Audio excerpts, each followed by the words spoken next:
Este es un trabajo escolar realizado en la clase de pedagogía y voy a abordar el capítulo Orientación y tendencias de futuro en la formación en línea de Javier Mas y Pablo Lara, que viene dentro del libro Evolución y retos de la educación virtual, construyendo el e-learning del siglo XXI.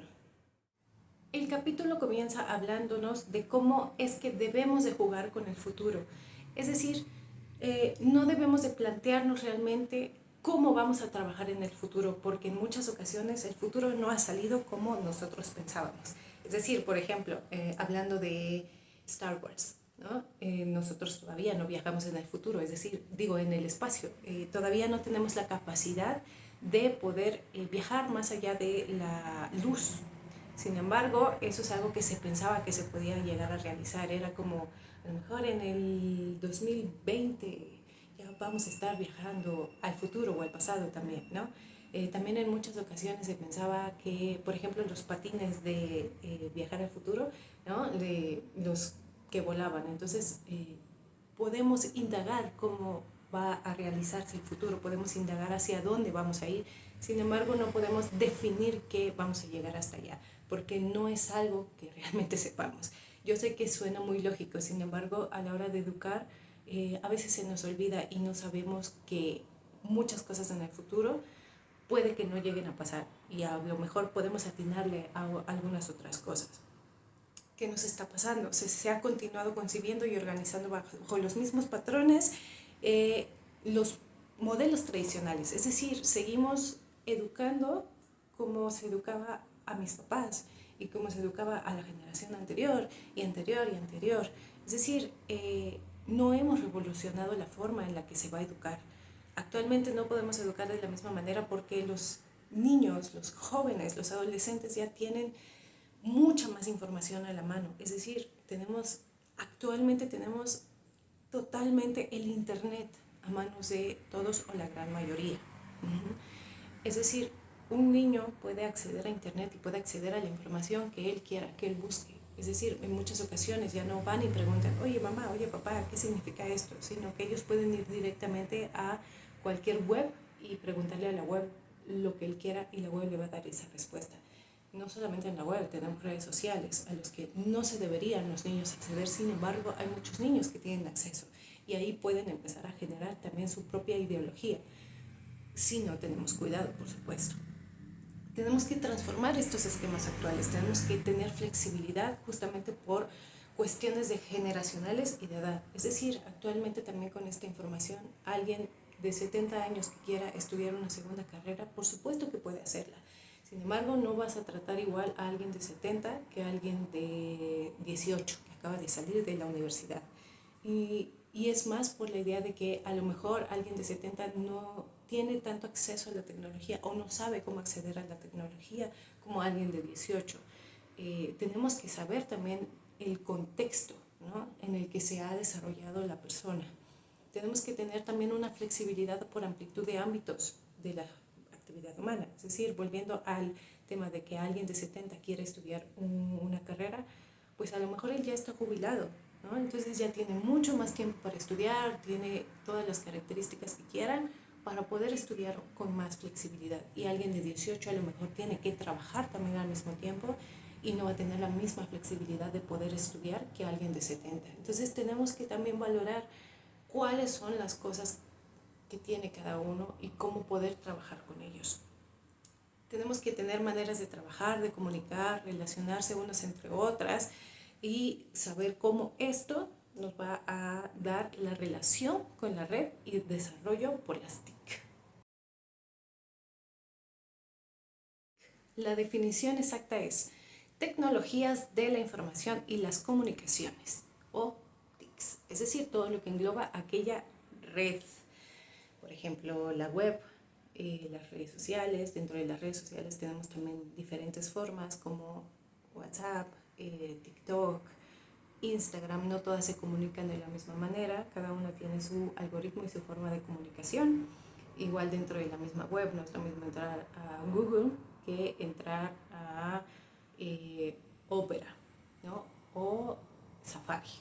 Entonces, todo es esto que engloba la intercomunicación, la telecomunicación. Los videojuegos también es otra manera de comunicación, ya que también hay una forma de comunicar. Las personas pueden aprovechar todo el potencial formativo que les rodea más allá de los límites de las instituciones formales, adaptando el rol de educadores y educando. A eso se le llama una sociedad educativa. Es decir, como comentaba, por ejemplo, hablando de contextos, de edades, alguien puede hacer un tutorial de cómo entrar a WhatsApp y alguien que no tenga ese conocimiento puede entrar a ver en YouTube, ¿no? Que es muy factible, ver cómo se hace, ¿no? Desde esta plataforma puede aprender de esa manera. Y esa otra persona, por ejemplo, puede hacer un video de cómo era la vida cotidiana en los 40 en México, ¿no? En los 1940. Entonces, también ambas partes van aprendiendo y tienen información que desconocían y así es como toda una red que aprende.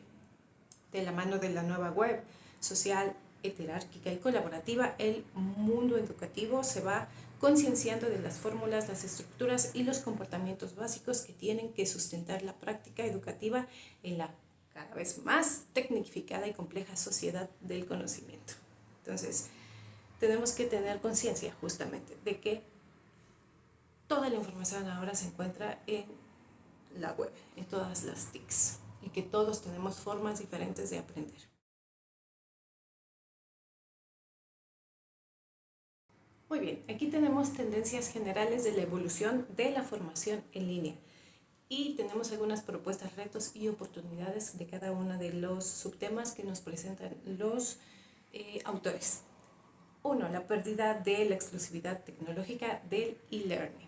Ok, entonces aquí nos presentan de la competencia del estudiante virtual a las competencias del estudiante de la era digital. Es decir, cada vez hay más personas, cada vez hay más todavía en el modelo educativo que se suman a esta idea de aprender de manera virtual o hacer justamente una combinación presencial-virtual. Tenemos dificultades y ventajas, es decir, todavía no está totalmente evolucionada esta idea del e-learning, sin embargo, poco a poco se está buscando cada vez que sea más completo y que haya mejor capacidad para poder estudiar en el e-learning. Tenemos equivalencia con las competencias digitales de los profesionales del siglo XX. Necesitamos que las personas, sobre todo las personas más grandes, comiencen a capacitarse en esta idea de aprender o de enseñar de manera virtual, sobre todo del e-learning, que si bien no es exactamente como un aula virtual estudiar online, sí tiene como su complexión específica. Eso lo pueden encontrar en videos de otros compañeros que también se han preparado para poder dar este tema como muy específico. Tenemos también la condición sine qua non, modelos avanzados, es decir, necesitamos modelos más abiertos a la red que no tengan miedo de explorar todo su potencial.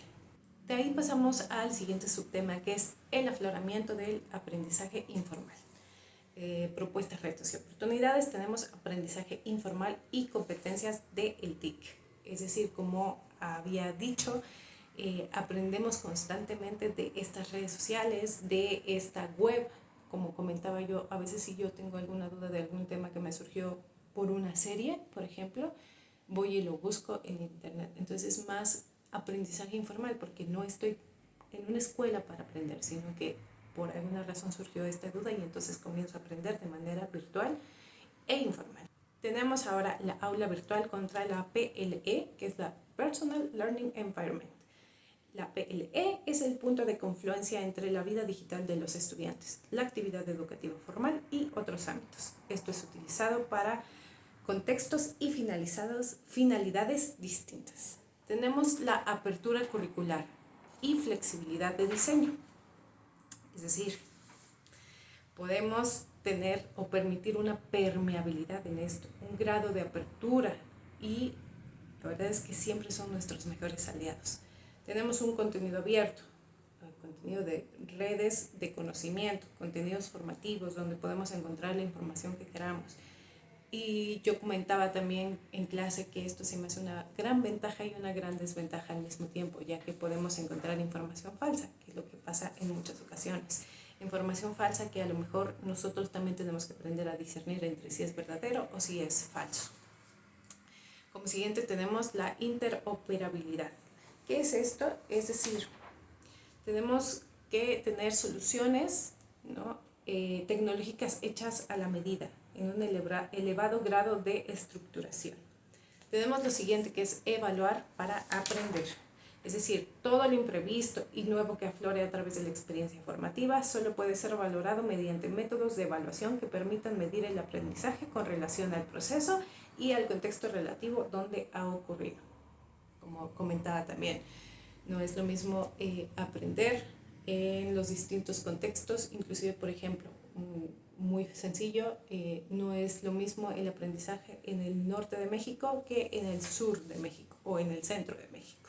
No tenemos que tener apertura para saber evaluar a cada uno de los estudiantes.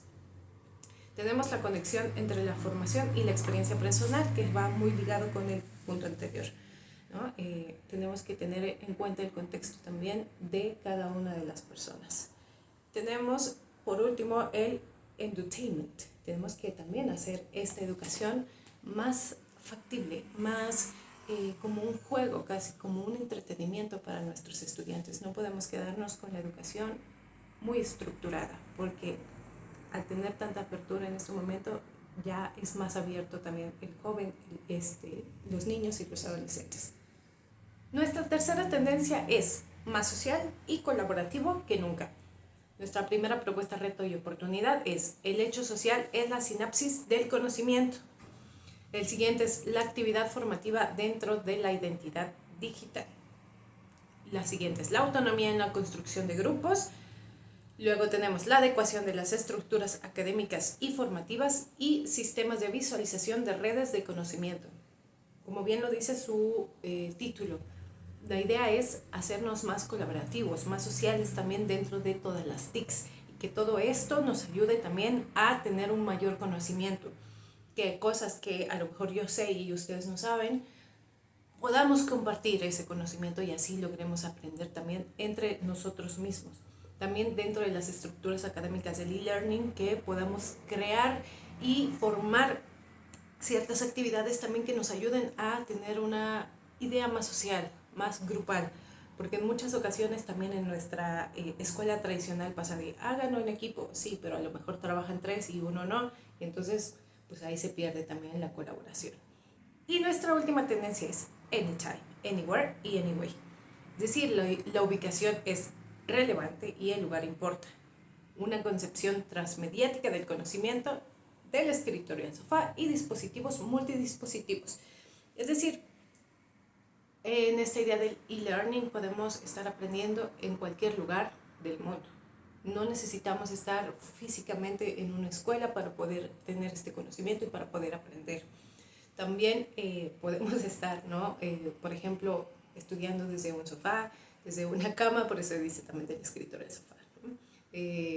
Sin embargo, podemos tener a nuestra disposición nuestro tiempo y la manera en la que nosotros podemos aprender, la manera en la que nosotros sabemos hacerlo desde nuestras comodidades, también teniendo en cuenta como nuestros contextos, como lo decía también, no es lo mismo alguien de 70 años que por ejemplo esté jubilado y que tenga su dinero, a alguien de 70 años que no esté jubilado, ¿no? Y que únicamente cuenta con un celular. También en esta idea, el dispositivo multidispositivos también nos da la idea de que un celular antes, bueno, un teléfono antes era únicamente para llamar. Poco a poco fue evolucionando y ahora este mismo teléfono lo podemos ocupar para hacer llamadas, para mandar mensajes de texto, para hacer videos, fotografías, para jugar, etcétera, etcétera, etcétera.